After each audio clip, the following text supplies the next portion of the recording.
Sean bienvenidos, hermanos y amigos. Como siempre, es un gusto poder compartir las reflexiones de la palabra de Dios con ustedes, especialmente en estos tiempos en donde hay tantas cosas que ocurren y que necesitan ser interpretadas y entendidas a la luz que nos ofrece la bendita palabra de Dios. Con razón, la inspiración divina, hablando por medio del salmista, dijo que la Biblia era una lámpara a nuestros pies, que era una lumbrera a nuestro camino. Es decir, nos ayuda a ver las cosas en la luz correcta. Así pues, bienvenidos. Vamos a suplicar, como siempre, que Dios nos conceda la gracia y la sabiduría para la reflexión que tendremos este día. Oramos. Bondadoso Padre, que vives y reinas para siempre, por favor, en esta hora suplicamos, como siempre, el Espíritu Santo, así como inspiró la Santa Biblia, también nos inspira a nosotros para entenderla. Bendice a cada uno de los que toman el tiempo para ver, Señor, para esta reflexión. En el nombre de Jesús lo pedimos. Amén. ¿De qué vamos a reflexionar hoy? Bueno, vamos a reflexionar sobre la palabra de Dios, pero, como hemos mencionado antes, para ir interpretando algunos de los, o por lo menos un acontecimiento que está ocurriendo, un fenómeno, una tendencia que está surgiendo en el mundo, y especialmente en los Estados Unidos. Y claro, esto es muy significativo por las implicaciones proféticas que tiene y también por la influencia poderosa que los Estados Unidos ejercen en el resto de las naciones del planeta. Y claro, sucede de que en el mundo actual se percibe una atmósfera bastante lúgubre, bastante triste, por el hecho de que pareciera que no existe una sola nación, un solo país en el mundo en donde la corrupción política no sea la norma, por decirlo de alguna manera, ¿no? Entonces, una corrupción que abunda. Además de eso, además de lo que podríamos llamarle corrupción política, también está a la orden del día la degradación moral. Cada día los valores morales, y ya no digamos los espirituales, pareciera que han sido arrojados a la basura. Y hay una decadencia espiritual increíblemente sorprendente. A la gente parece que ya no le importa esto. Y debido precisamente a que esto tiene implicaciones para la vida diaria de la gente, como por ejemplo la delincuencia, por ejemplo la tolerancia del crimen y la impunidad y todo esto, entonces esto ha preocupado a un sector, y yo creo que con razón, y ha venido a ser como un sector significativo del cristianismo en Estados Unidos. Estados Unidos es un país que desde su origen se consolidó como una nación protestante. Sin embargo, el catolicismo ha venido tomando cada vez más campo y todo ha venido creciendo, y es entendible, ¿no? Especialmente por el fenómeno de la migración. Ahora, ¿cuál es el punto? El punto es el siguiente. El punto es que las personas que tienen aprecio por estos valores morales, o aún más allá, valores espirituales basados en el cristianismo, han llegado a, pareciera que la gota ya les rebalsó el vaso. Y entonces ellos dicen, es necesario, no podemos seguir así, tenemos que hacer algo, ¿verdad? Necesitamos parar esa tendencia, necesitamos volver a rescatar los valores morales y los valores cristianos que antes imperaban en la sociedad. Y entonces necesitamos hacer algo, pues, que rescate esos valores, ¿verdad? Y entonces, precisamente, por decirlo de alguna manera, en la angustia o en el anhelo o en el deseo de querer revertir esta tendencia de maldad, entonces se ha emprendido una campaña para que el cristianismo conservador, entonces tome el control del gobierno. Y entonces vemos nosotros, muchos líderes religiosos involucrados abiertamente en política y en apoyo de ciertos candidatos a diferentes cargos, no solamente a la presidencia, pero también al Congreso, a las alcaldías, al gobierno de las ciudades, etcétera, ¿no? E incluso a los patronatos o comités de los distritos escolares y todo esto. Entonces, ¿cuál es el punto? El punto es que dicen, no, el gobierno tiene que obedecer y comprometerse con los valores cristianos. Y en su discurso, o en su narrativa, como dicen ahora los sociólogos y los comunicadores, entonces en su narrativa, en su discurso, ellos dicen, la Iglesia y el Estado no pueden vivir separados. Para revertir toda esta tendencia de degradación, de corrupción, de inmoralidad, de crimen, que ya se volvió intolerable, entonces la Iglesia y el Estado deben estar unidos.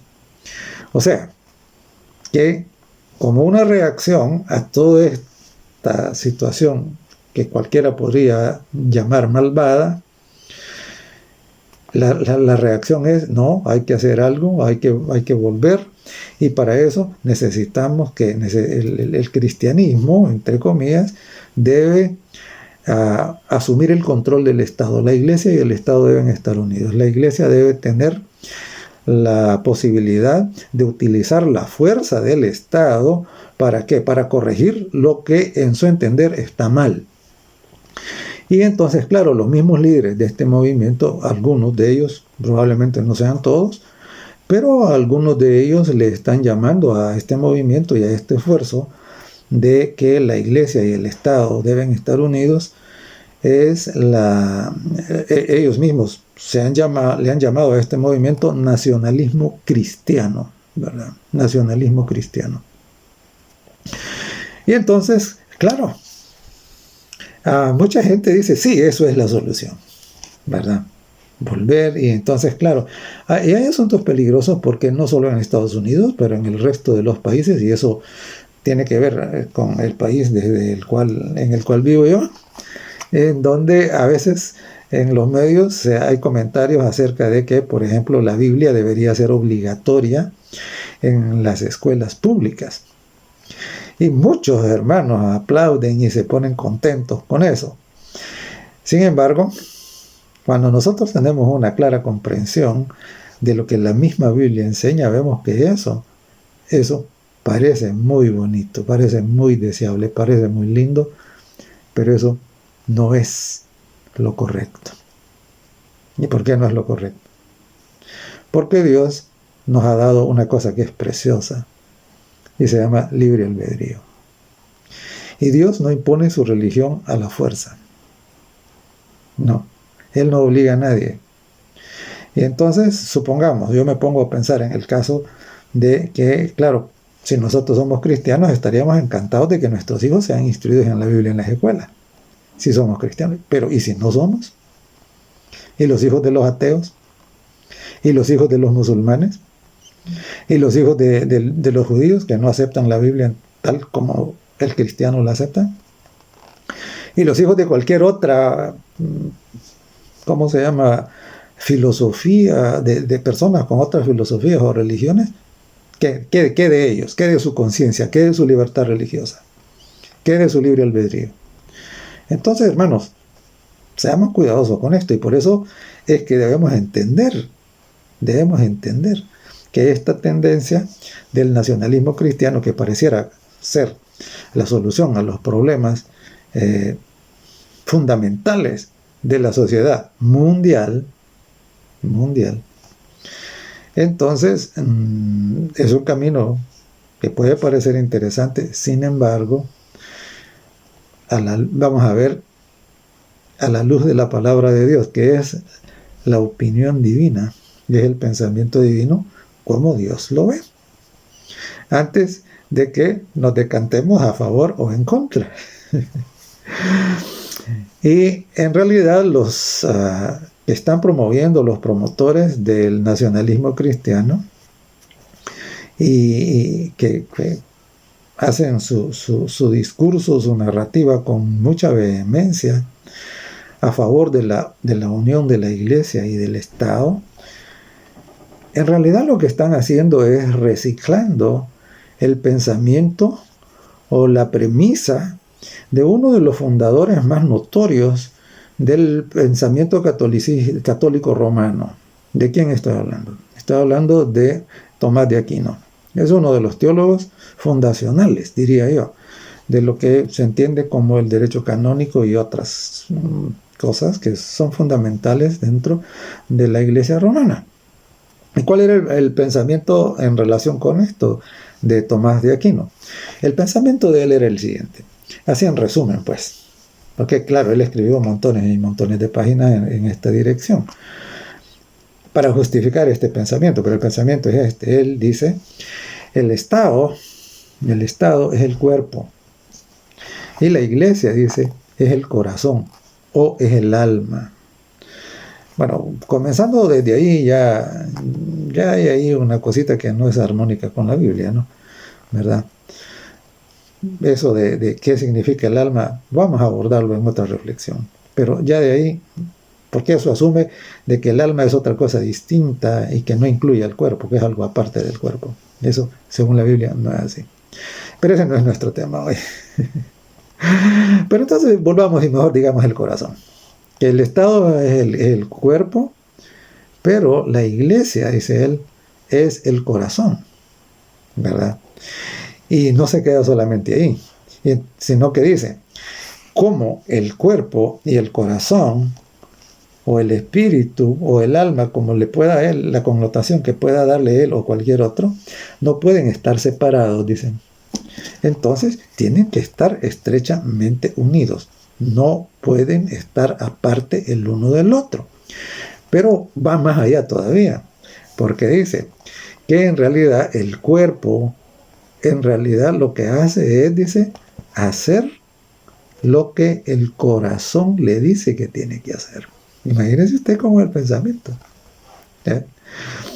Y entonces, claro, si hacemos la interpretación de lo que él está diciendo es el hecho de que si la Iglesia es el corazón y el Estado es el cuerpo y el cuerpo debe obedecer al corazón, entonces ¿qué está diciendo? Está diciendo que al final la autoridad última debe ser la Iglesia y que la Iglesia le debe ordenar al Estado lo que tiene que hacer. Eso es lo que está ahí adentro, ¿verdad? De ese principio. Entonces, claro. Y entonces, claro, ahora, este es ese pensamiento, ¿no? Es el pensamiento que subyace en esta tendencia del nacionalismo cristiano. Pensamiento, no lo olvide, ¿viene de dónde? Viene de Tomás de Aquino. Y claro, él en realidad no, lo que hizo fue enunciarlo, injertarlo, digamos, en el pensamiento católico fundacional. Pero en realidad esto venía desde muy, muy antiguo, ¿no? Muy antiguo. Uno se pone a rastrear la historia y entonces va a encontrar que el sacerdocio en Egipto en realidad era el que tenía el control, ¿verdad? Y no solo en Egipto, eso podemos encontrarlo en casi cualquiera de las culturas más antiguas, ¿verdad? Entonces, ahora, pero la pregunta ¿es esta la voluntad de Dios? ¿Qué tiene Dios que decir con esto? Y ahí no hay vuelta. No hay vuelta, la Biblia es clarita, ¿verdad? Y la respuesta a si es esta la voluntad de Dios es un claro y enfático no. esta no es la voluntad de Dios. ¿Y por qué no es la voluntad de Dios? Porque cuando esto ocurre, entonces la religión es obligada por la fuerza. Y Dios nunca va a violar el libre albedrío de una sola persona. No, no la va a violar. Porque Dios es amor. Y el amor no se impone, no se obliga, ¿verdad? Entonces, la relación espiritual es una relación de amor, en la que nosotros correspondemos al amor de Cristo, ¿verdad? Pero Él no nos obliga a amarlo por la fuerza. En realidad, el amor obligado no existe, ¿verdad? Eso no existe. ¿Qué es lo que existe? Mire, cuando se obliga a la religión, lo que existe es una gran cantidad de hipócritas que simple y sencillamente, sin creer algo, hacen lo que se les ordena por miedo a las consecuencias, ¿verdad? Entonces, recuerde, esta no es la voluntad de Dios. Y claro, y nosotros lo vemos, por ejemplo, cuando Israel, cuando el pueblo de Dios se consolidó precisamente como pueblo, como nación, porque antes era una familia, pero luego cuando cuando esta familia migra a Egipto, entonces cuando salen de Egipto ya se han convertido en una población bastante grande, bastante significativa, y prácticamente se han venido consolidando las 12 tribus. Y claro, entonces precisamente en la salida de Egipto y la entrada en la tierra prometida, en ese lapso es donde prácticamente digamos, este pueblo escogido se convierte realmente en una nación. Ahora, notemos qué hizo Dios cuando establece a este pueblo, cuando lo pasa de ser una familia a una nación. ¿Qué hizo? Note que el liderazgo no lo depositó en una sola persona, ¿no? Sino que para encargarse de los asuntos civiles, o si quiere usted llamarle políticos, designó como legislador, bajo la autoridad divina, a Moisés. Pero note que no concedió a Moisés el cargo de ser el dirigente de la religión, ¿no? ¿A quién le dio ese cargo? Se lo dio a Aarón. Nombró a Aarón como el sumo sacerdote. Ese iba a ser el líder de la religión del Dios que los había sacado de Egipto y que creó todas las cosas. Entonces noten, no puso en una misma persona ambas cosas. Por eso la mezcla del poder religioso y el poder político es que no es la voluntad de Dios. Es desagradable delante de Dios. Entonces, Dios quiso que los asuntos religiosos o espirituales y los asuntos civiles se mantuvieran separados, ¿verdad? Se mantuvieran separados. Y entonces cualquiera podría decir, no, pero y entonces, pero Moisés, no. Es que debemos mirar más allá.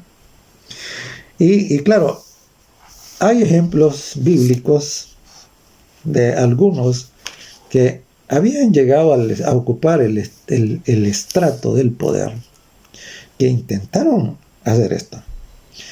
Sin embargo, veamos cuál fue la reacción de parte de Dios. Primero comentemos el caso del rey Saúl. El rey Saúl comenzó muy bien su reinado, su periodo de gobierno, podríamos decir ahora, pero en el transcurso del tiempo pareciera que el poder marea a la gente, ¿verdad? ¿Y qué sucedió? Sucedió que en un determinado momento que estaba pasando por una crisis, Saúl, que era el gobernante civil o político, si quiere llamarlo de esa manera, él quiso asumir las funciones que no estaban asignadas a él como dirigente político. Y leo en 1 Samuel el capítulo 13 y el verso 9. Dijo: entonces dijo Saúl: traedme holocausto y ofrendas de paz. Y ofreció el holocausto.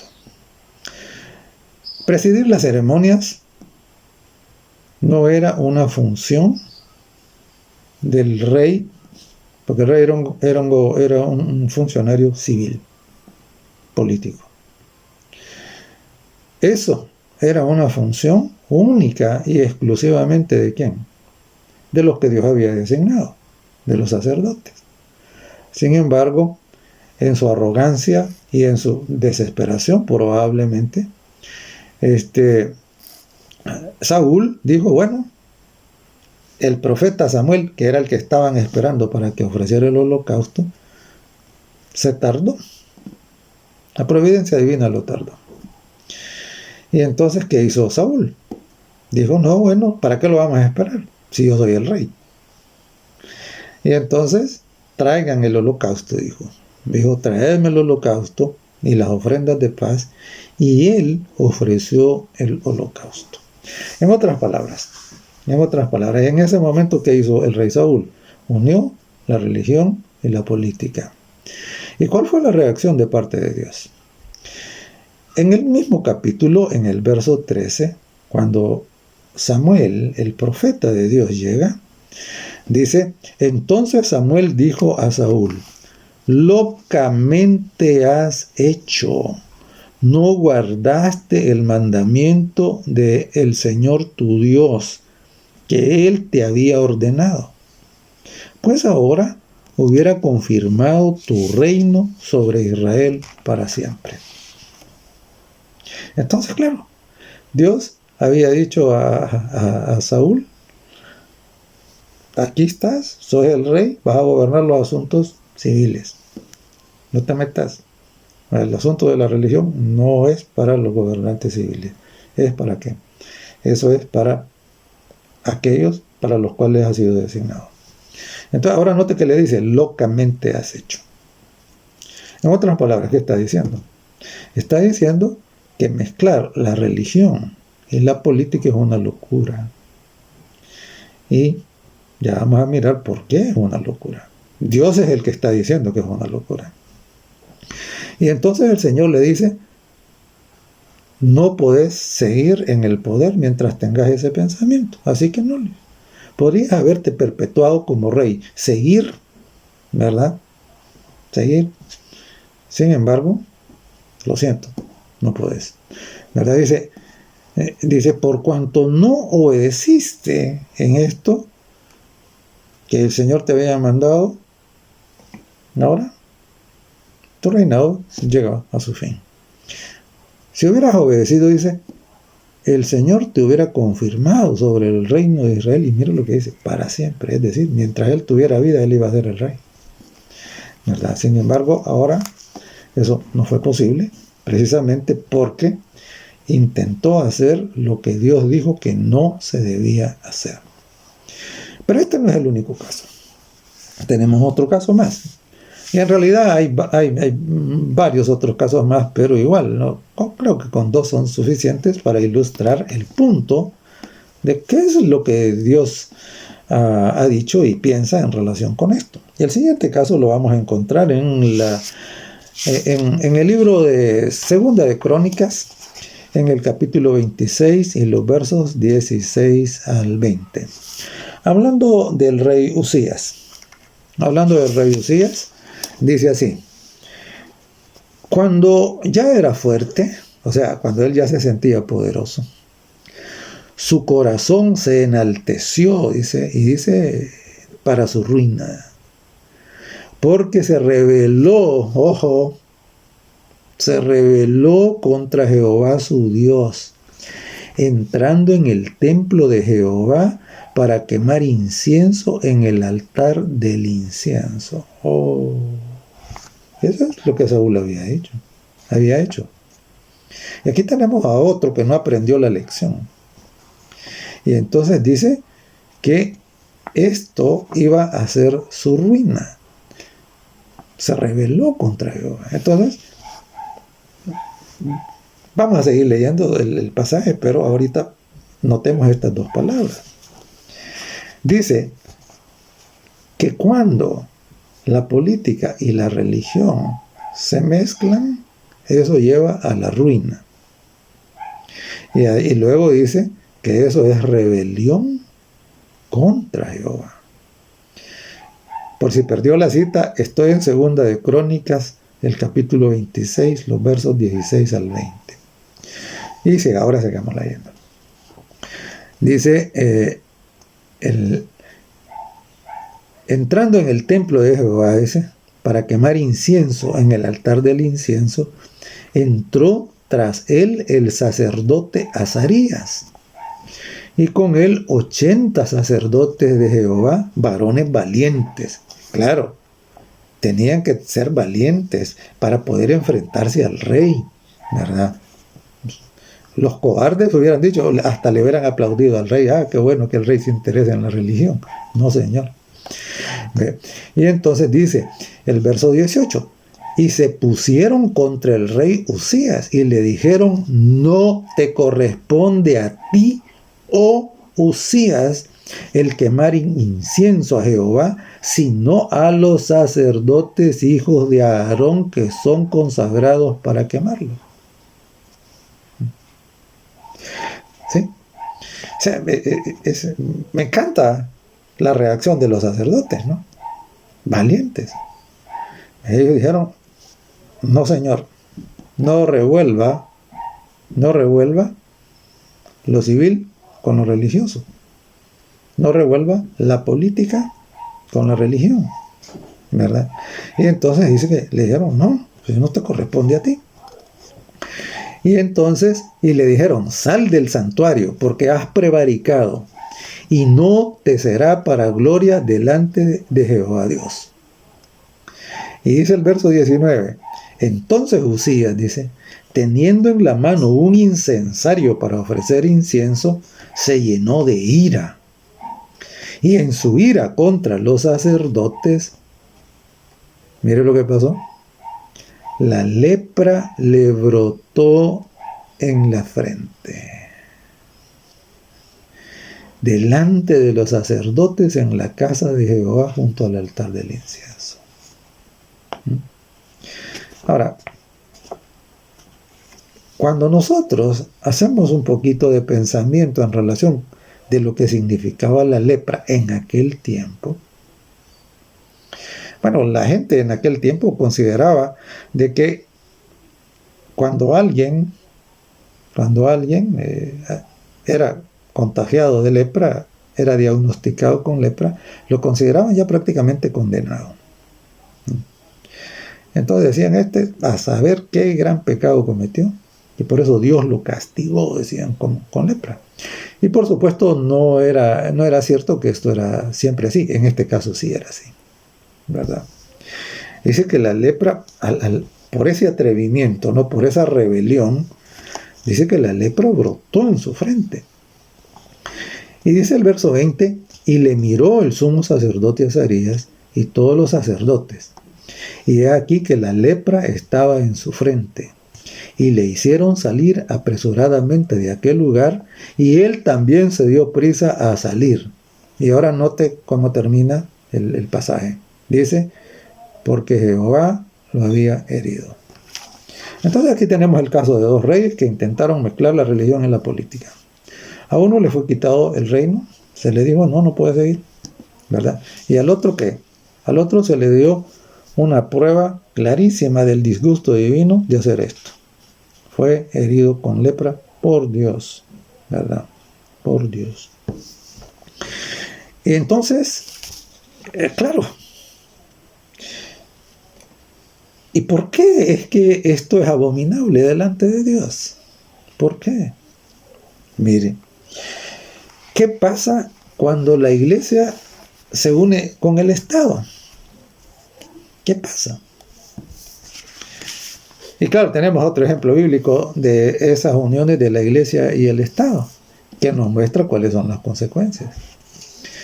Afortunadamente, en el caso de Saúl y en el caso de Usías, Dios no permitió que corriera mucha agua, sino que las paró en el inicio, ¿no?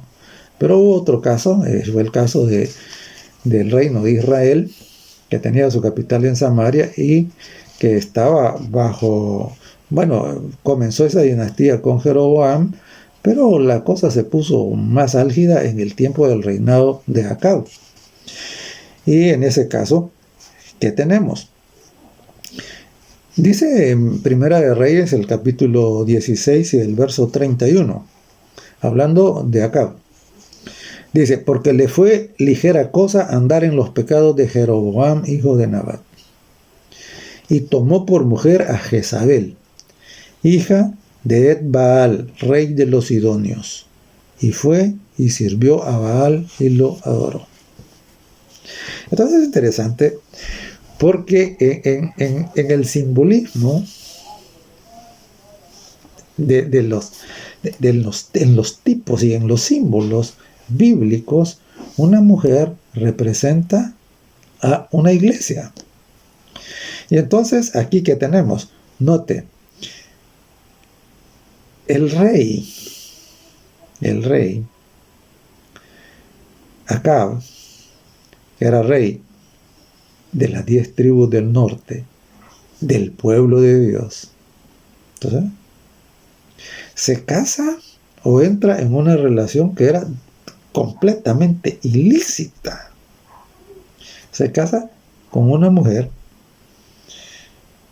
que era hija de Ed-Baal, rey de los Sidonios, y que era una sacerdotisa.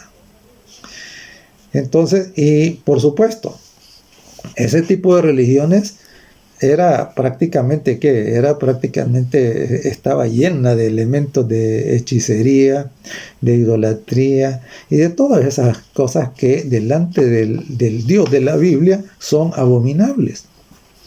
Y entonces, pero aquí, ¿qué ocurrió? Entonces, acá, el gobierno, que representa el gobierno, se une ¿con quién? Se une con una mujer, ¿verdad?, que es sacerdotisa de una religión extraña a Israel, pero al final de cuentas es una religión. Entonces tenemos aquí la unión de la iglesia y el Estado. Y ahora en Primera de Reyes siempre, y en el capítulo 18, el verso 4, dice así. Oiga, estas son las consecuencias de la unión de la iglesia y el Estado. Porque cuando Jezabel, dice, destruía a los profetas de Jehová, entonces, claro. Mire, cuando la religión y el Estado se unen, ¿qué hay? La religión utiliza la fuerza, el poder coercitivo, el poder militar, pues, del Estado, ¿para qué? Para imponer su religión, para imponer esa religión. Y entonces, claro, y por eso es que dice acá que a todos aquellos que no aceptaron la religión que ella traía, la adoración a Baal y la religión a Acera, la diosa, entonces, simple y sencillamente, ¿qué hizo? Comenzó a perseguirlos. ¿A perseguirlos para qué? Para matarlos. Eso es lo que dice la palabra. Dice que Jezabel destruía a los profetas de Jehová. Y entonces, claro, dice, Abdías tomó a 100 profetas y los escondió de 50 en 50 en cuevas y los sustentó con pan y agua. Y claro, entienda esto, por favor. Cuando la iglesia y el Estado se unen, está preparado todo ¿para qué? Para la persecución. Y precisamente por eso es que el Señor Jesucristo dijo, a él le pusieron una trampa, ¿no? Y la trampa consistía, le mostraron una moneda, y la trampa consistía en que si él decía, y le preguntaron que si se debía dar tributo a César. Entonces, claro, César, el poder civil. ¿Ve? Y entonces, y ellos dijeron, si dice que se debe dar tributo a César, entonces lo vamos a denunciar en el templo. ¿Por qué? Porque precisamente en su entendimiento que eso es ser enemigo de Israel. Ahora, si dice que no se debe dar tributo a César, entonces lo vamos a denunciar con los romanos. Y entonces a ellos les pareció que esa era la trampa perfecta, que Jesús no tenía salida. Cualquier respuesta que diera, ellos tenían motivos para ir y ponerle una denuncia, digamos así, en la fiscalía de aquel tiempo. Cualquiera de las dos, en la de los judíos o en la de los romanos. Esa era la trampa. Pero en el Señor Jesucristo, tan lindo, ¿no? Tan sabio. Me encanta Jesús. Nuestro ejemplo, nuestro maestro, nuestro salvador, nuestro abogado, nuestro rey. ¿Qué dijo Jesús? Dijo, le dijeron a César, él vino cuando le mostraron la moneda, él dijo, muéstrame un denario. Y entonces le sacaron la moneda. Y cuando le mostraron la moneda, él preguntó, y les preguntó, ¿y esa imagen que tiene la moneda, de quién es? Y entonces, claro, ellos dijeron, de César. Ah, bueno, le dijo, entonces, den a César lo que es de César, y a Dios lo que es de Dios. ¿Qué estaba diciendo? No revuelvan las cosas. Las cosas políticas son de esa parte. Son las de César. Eso es él. A él encárguenselas. Y a Dios dijo, lo que es religioso, lo que es espiritual, eso es de Dios. A él encarga. No mezclen las cosas, digo. ¿Verdad? Y entonces, claro, entonces no debe olvidar usted lo siguiente, no, es una fórmula venenosa, la mezcla de iglesia y Estado. Cuando la iglesia y el Estado se revuelven y se matrimonian,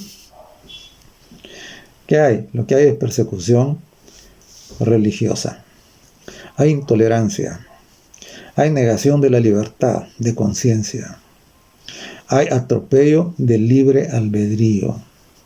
Porque entonces, ¿qué? La población se ve sometida a ¿qué? A la fuerza del Estado para aceptar cosas que a lo mejor no cree.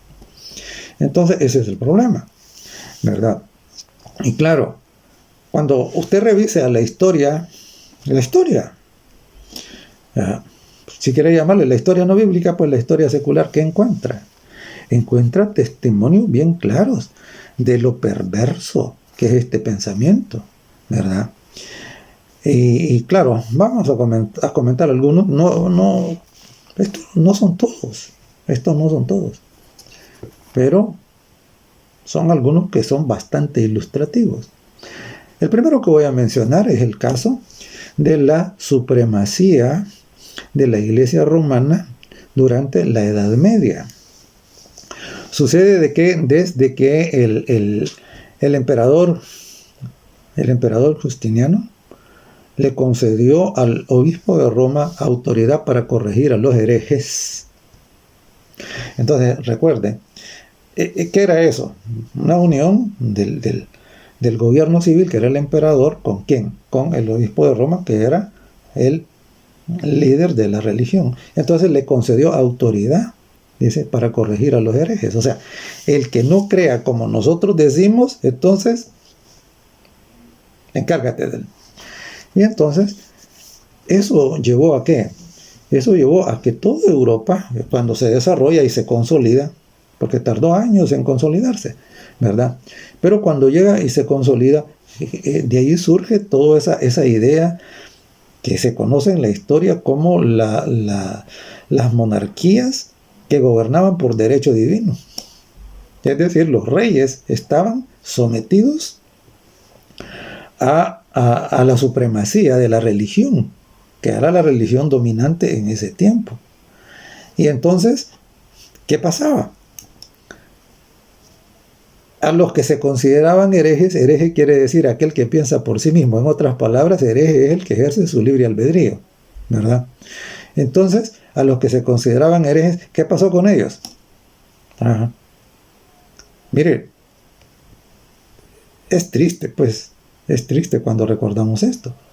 Millones de personas fueron perseguidos, fueron despojados de sus bienes, fueron maltratados, torturados, y muchos de ellos fueron quemados en la hoguera, ¿verdad? Simple y sencillamente porque, entonces, claro, eran condenados por los tribunales religiosos. Y el Estado, los ejércitos del Estado, los militares, eran los encargados de ejecutar esa sentencia. Entonces, así funcionaba. Entonces, es algo espantoso, es algo terrible. Y esto aparece retratado en las profecías, que eso habría de ser así, ¿verdad? Y no es porque Dios lo quisiera, sino porque Dios nada más cuenta, ¿no? Lo que ocurrió o lo que ha de ocurrir en el futuro, ¿verdad? Pero no es que eso fuese la voluntad de Dios. Entonces eso fue del lado de ¿qué? De la iglesia popular más grande, ¿verdad? Que tiene su asiento en Roma. Pero desafortunadamente, cuando surge la reforma protestante en Europa, hubo varios grupos protestantes que cometieron el mismo error. Es revolver la religión con la política. El cual uno de los casos más emblemáticos es el caso del calvinismo. Mire, Calvino hizo cosas interesantes desde el punto de vista de la religión, pero hizo cosas terribles. ¿Al qué? Al querer imponer el protestantismo en donde él tenía jurisdicción por la fuerza. Y llegó precisamente al extremo de ¿qué? De que fueran condenados a muerte los herejes para él, los disidentes, los que no aceptaban las doctrinas que él proclamaba. Entonces, y por ejemplo, uno de los casos más notorios de los ejecutados por el calvinismo, el caso de Miguel Servet, que era un médico que hizo descubrimientos interesantes en relación con el funcionamiento del sistema circulatorio, ¿verdad? ¿Pero qué? Pero murió ejecutado por el calvinismo. Unión de la iglesia y el Estado. A eso va, a eso dice, ¿va? Bueno, otro caso más en Europa, también del lado de lo que podríamos llamar protestantes, es el caso de la iglesia de Inglaterra, o la iglesia anglicana, en donde el rey Enrique VIII se proclama como el dirigente supremo de la iglesia. Espantoso. Por eso es que dice allá en el libro de Apocalipsis, cuando describe esa época histórica, la describe simbólicamente en la iglesia de Sardis, le dice, ustedes tienen nombre de que vivos están muertos, dice. ¿Por qué? Porque habiendo protestado en contra de eso que hacían los otros, ustedes repiten lo mismo. Mire, la iglesia anglicana, a todos aquellos que se negaron a aceptar sus enseñanzas, sus doctrinas, su dominio, simple y sencillamente los persiguieron. Y claro, tenemos el caso de los puritanos que tuvieron que huir, ¿verdad? Que tuvieron que huir y también muchos pagaron con cárcel, con tortura y también con la muerte, ¿verdad? Como resultado de ¿qué? Como resultado de la unión de la iglesia y el Estado, ¿verdad? Y claro, eso es historia, ¿no?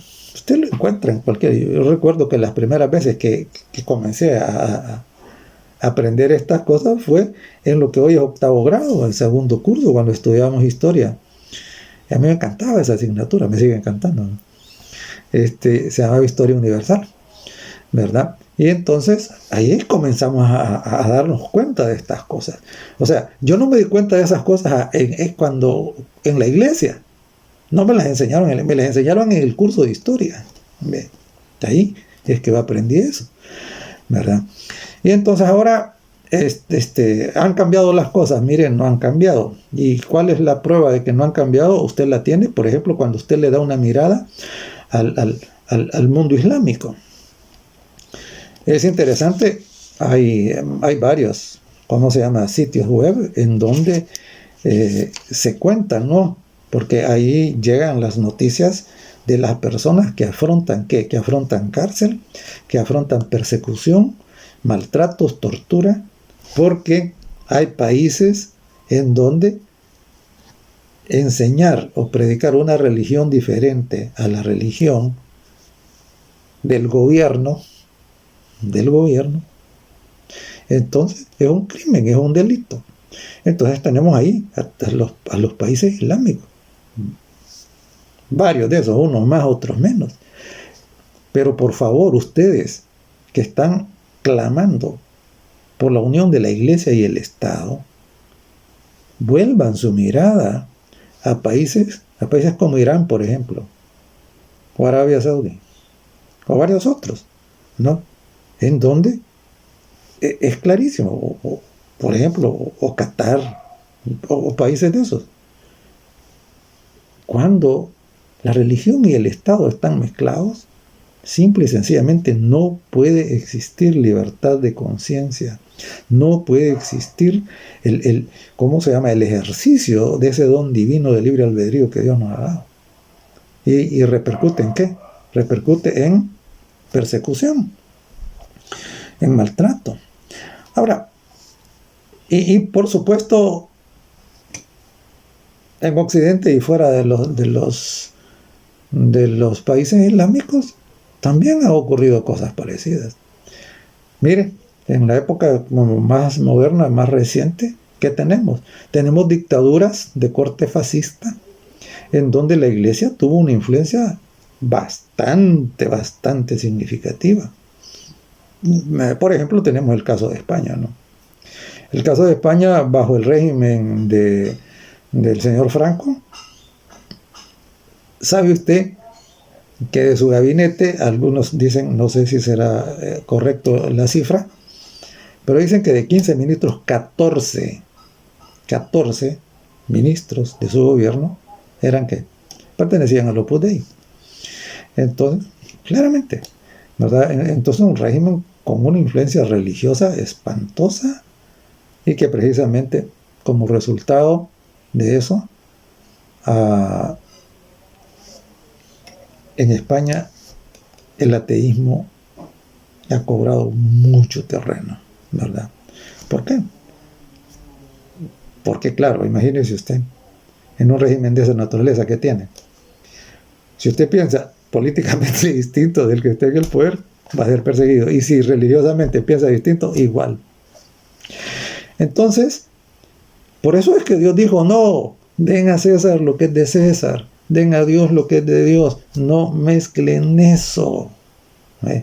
Y recuerde, a Uzías le salió lepra en la frente, y a Saúl le fue quitado el reino por eso, fue destituido. Entonces, no. Y ahora veamos el caso de Jesucristo, ¿no? Nuestro Dios, nuestro Rey, nuestro ejemplo. Bendito mi Señor. Imagínense, en Mateo, el capítulo 22, y en el verso 21, él, recuerde lo que dijo. Dijo, den a César lo que es de César, y a Dios lo que es de Dios. Y en el Evangelio de Juan, en el capítulo 5 y en el capítulo 6 tenemos nosotros una narración de cosas interesantes. ¿Sabe? El Señor Jesucristo había multiplicado los panes y le había dado de comer a miles de personas. Miles. Porque claro, la cuenta se hace de los hombres, pero dice también, además estaban las mujeres y los niños, dice, de miles de personas. Entonces, claro, Dios es lindo, ¿no? Es maravilloso. vio que esa gente necesitaba comer y entonces dijo, bueno, pues hay que darles de comer, ¿verdad? Y entonces multiplica los panes y los peces y los reparte. Pero ¿qué sucedió? Como resultado de eso,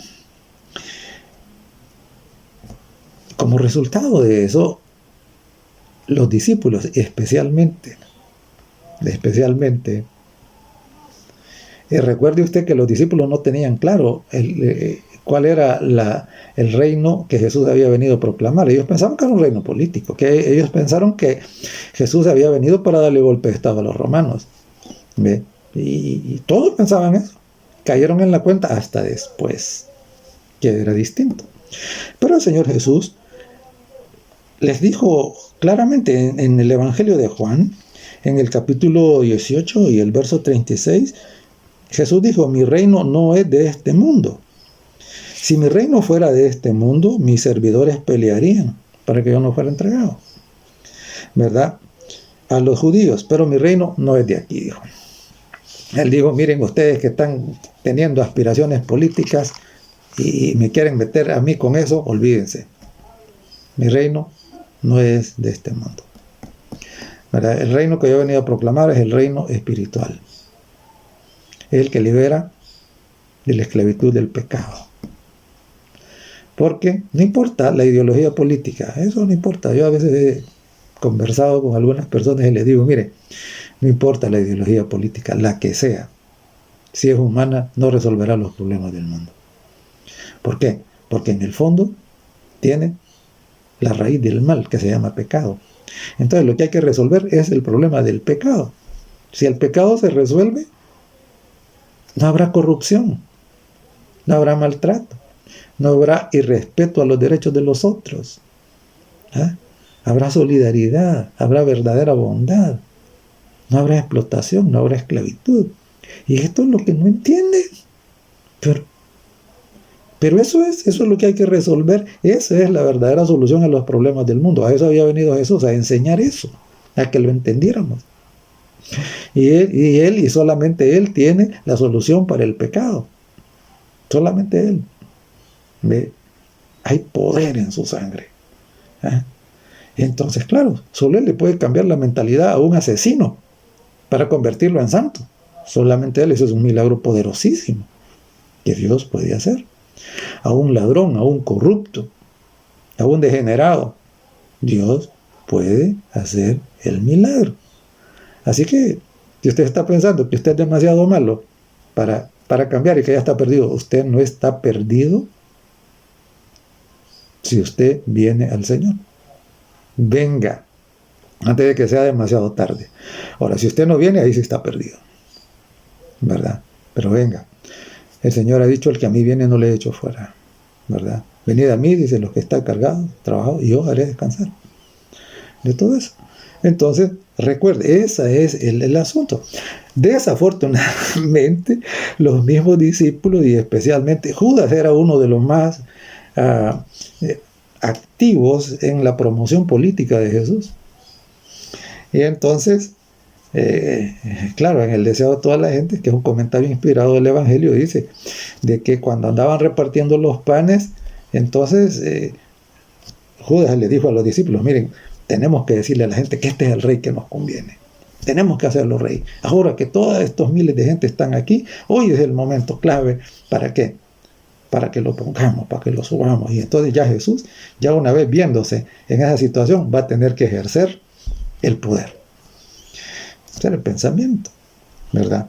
Pero veamos cuál fuera la reacción de Jesús. Dice en el Evangelio de Juan, en el capítulo 6 y en los versos 14 y 15, aquellos hombres entonces, dice, viendo la señal que Jesús había hecho, es decir, la multiplicación de los panes y los peces, y de alimentar a las multitudes.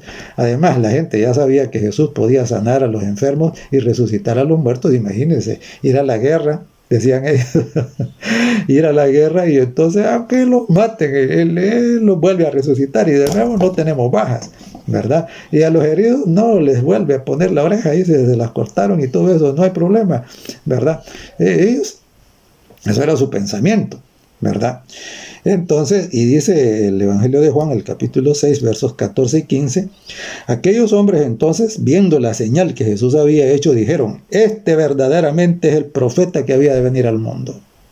¿Mm? Pero entendiendo, dice, entendiendo Jesús que iban a venir para apoderarse de él y hacerle rey, volvió, dice, a retirarse al monte solo. Cuando vio que estos estaban tomando una iniciativa política, ya, él era el candidato de ellos. Él era el candidato, y entonces iba a decir, ¿no? Que estaban ya conspirando para hacer a Jesús un rey terrenal. ¿Qué dice que hizo Jesús? Dice que los dejó. Cuando leemos todo el capítulo, vemos que Jesús les dijo a los discípulos, miren, ahorita se me meten en la barca y se me van para el otro lado. Dejen a esta gente aquí. Pero ahorita se me van para allá. Y claro, ellos iban enojados, porque Jesús les abortó su plan político. ¿Ya? Iban enojados, ¿no? Iban con esa amargura y con eso, ahora era el momento, qué barbaridad, los frustró el plan. Si es que no aprovechar la oportunidad de estos miles de gente que nos apoyan y todo. Y entonces, y por eso Jesús sube al monte, y allá en el monte Jesús ora y le dice al Padre, Padre, quítales ese pensamiento. Y entonces el Padre, ¿qué hace?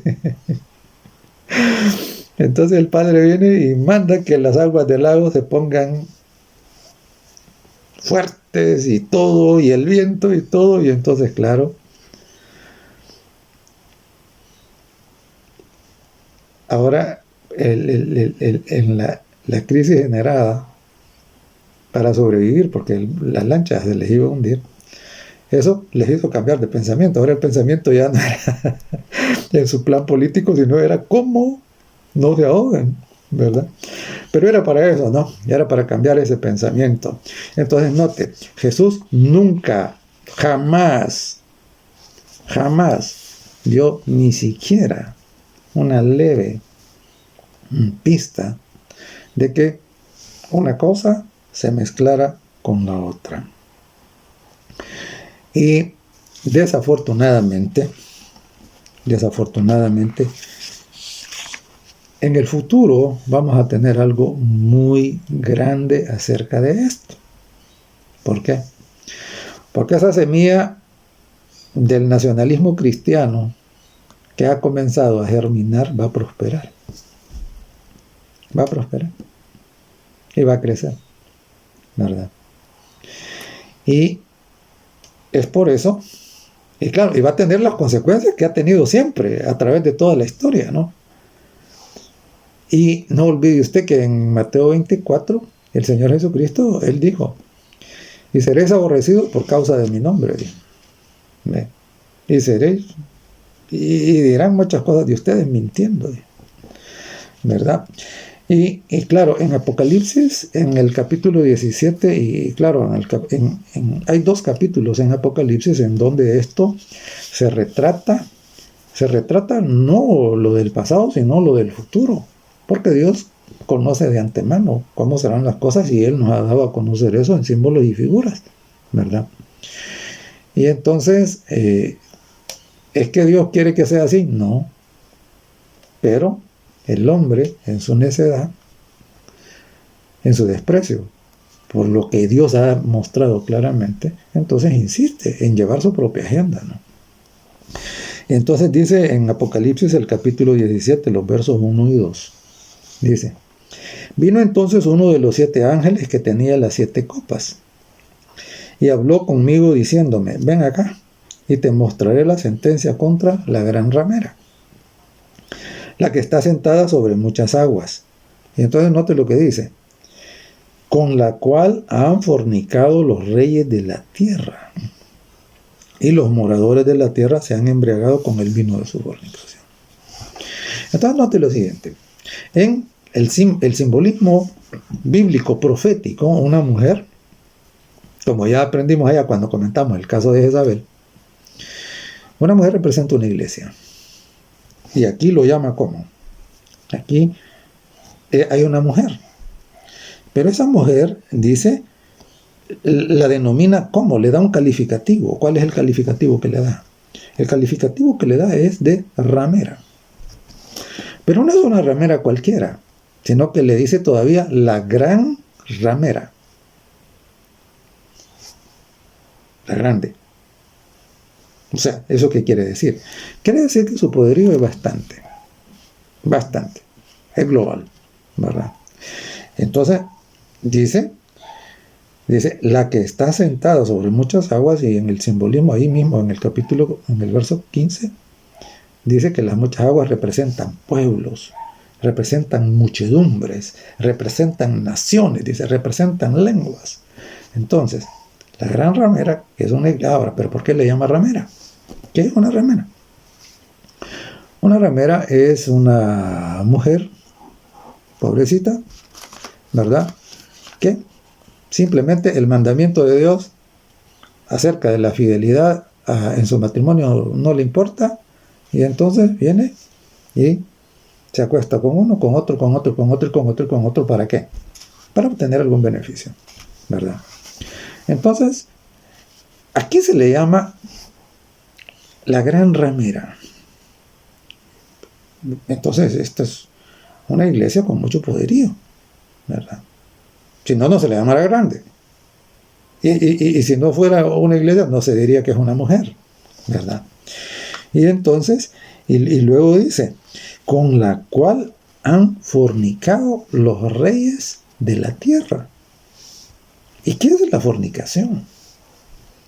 La fornicación es una unión ilícita, es una unión íntima, ilícita, abominable delante de Dios, incorrecta, deshonesta. Entonces dice acá que hay una unión íntima ¿entre quiénes? Entre los reyes de la tierra. ¿Y qué son los reyes de la tierra? Son los gobiernos. Son los gobiernos. Entonces, y por eso más adelante en el capítulo 17, yo por favor le ruego que lo lea todo, dice que esta mujer entonces estaba ebria de la sangre de los santos. ¿Por qué razón? Porque al unirse los reyes de la tierra, los gobiernos, con esta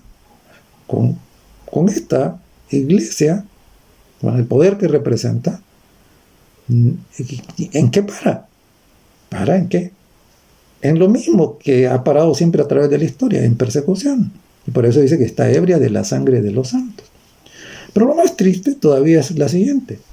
Ahí en el mismo capítulo 17 usted va a encontrar que dice que en su nombre, en su frente tiene un nombre escrito que se llama, dice, Babilonia, y luego le dice la madre de las rameras. Es decir, que ella no está sola, que hay otras que también han fornicado con los reyes de la tierra, siguiendo su ejemplo.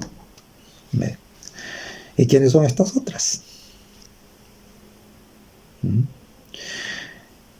Es interesante, hermanos, porque el simbolismo es bastante claro, ¿no? Y entonces, cuando los nacionalistas cristianos claman, promueven, presionan, empujan la unión de la Iglesia del Estado, están en camino de convertirse en estas hijas. Y claro, en Apocalipsis 13,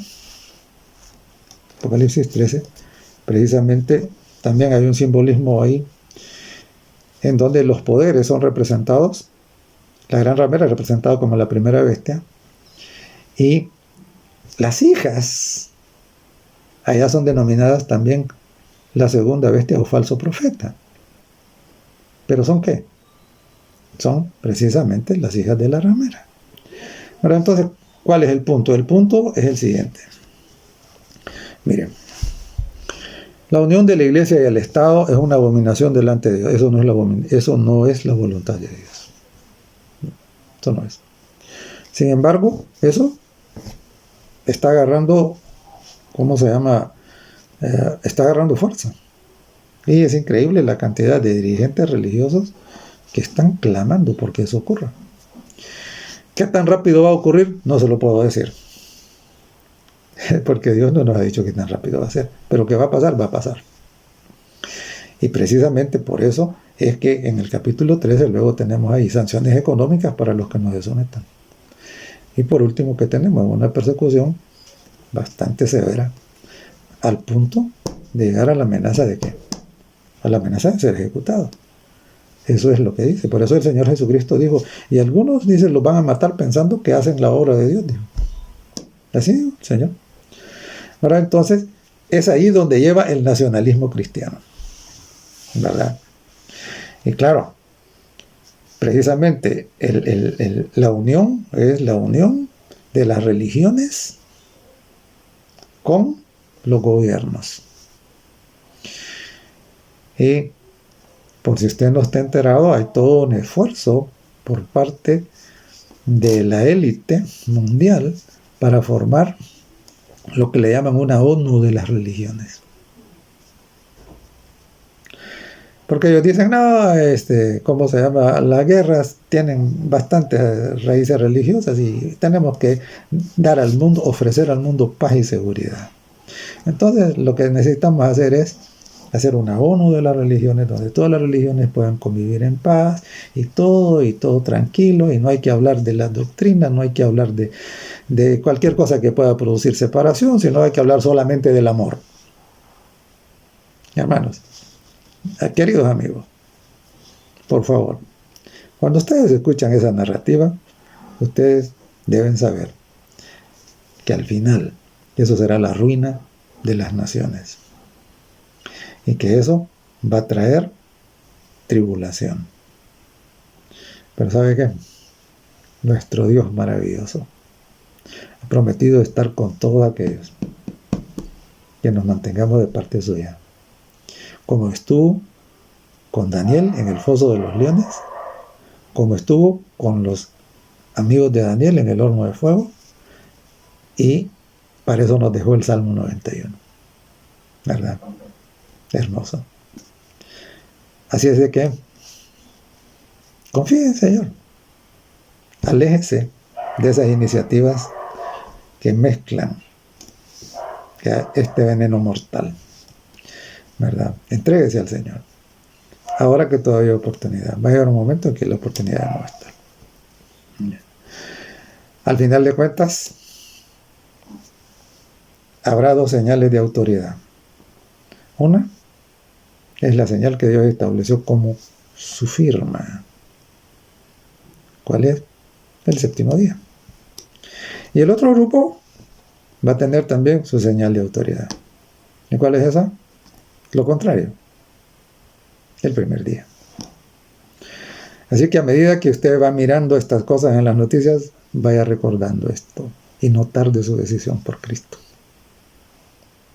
Espero encontrarme con usted en el cielo. Que Dios le bendiga. Amoroso Padre que estás en el cielo, damos gracias porque no nos has dejado en tinieblas. Nos has mostrado claramente hacia dónde conducen las iniciativas humanas que contradicen tu palabra, tu voluntad.